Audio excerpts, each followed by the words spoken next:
You're born and raised in Calgary. When did you start using substances? Elementary was when I first started with like weed and alcohol, that kind of thing. Okay. Yeah. By the time I was 13, I was going to raves twice a week using ecstasy every time. And then it just progressed as I got This older. is 13 years old. Yes, yeah. Did you finish high school? Not when I was supposed to, but I went back and I did it on my own dollar, so. Oh, congratulations. Yeah, Yeah. So walk me through what's high school to an individual who is going through addiction. Do Well, you know you're addicted? At that time, no. Because I didn't use every single day, and I thought that's what an addict was. Okay. That was my definition, right? So, no, I went to school, but I never went to class, right? So I was constantly on the verge of, getting expelled or suspended, and legally in Alberta, they can't actually expel you when you're 15. So they tried to talk my mom into like pulling me out, and I dropped out when I was 16. You dropped out at 16. Yeah. And you drop out, then what's life for you like? Well, I dropped out when I was 16, and then I went to work full time at the same organization my mom was at, which was in an accounting department of a gold company. Okay. That was brief. My uncle was dying of cancer at that time, and his treatment wasn't working, so someone had to look after him. Oh.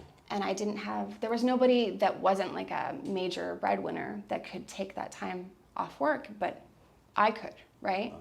So when I was 16, I quit that job and I stayed home and I took care of my uncle until he passed away as well. Yeah. Tell me the experience. You're now the most important person in his life almost, because you're the caregiver, right? And then you develop that bond as well, because you're seeing his last stages. He passes away. It was a whole new experience, like getting to know him, because I always thought he was a drinker, right? Okay. And he was always this grumpy alcoholic that lived on the farm, and my interactions with him as a child weren't memorable. They weren't great. He wasn't a child person by any means. And then when I was taking care of him, I kind of saw the humor in him too. Like I was the only one to cook for him. And I remember he asked me for hard-boiled eggs, and I made him hard-boiled eggs. And then he told me that my eggs taste like, and I was like, well, there's nobody else to cook for you, so you're gonna have to eat them, right? Right. And we kind of had this kind of playful banter with what I thought was always his miserable behavior, And when he passed, he actually tried to put me in his will again, because he thought I was a different kid of my mom's. He thought she adopted an additional child.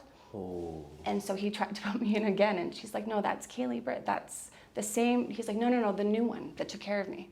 Yeah, he didn't even know it was still, that I was still the same person. So that was.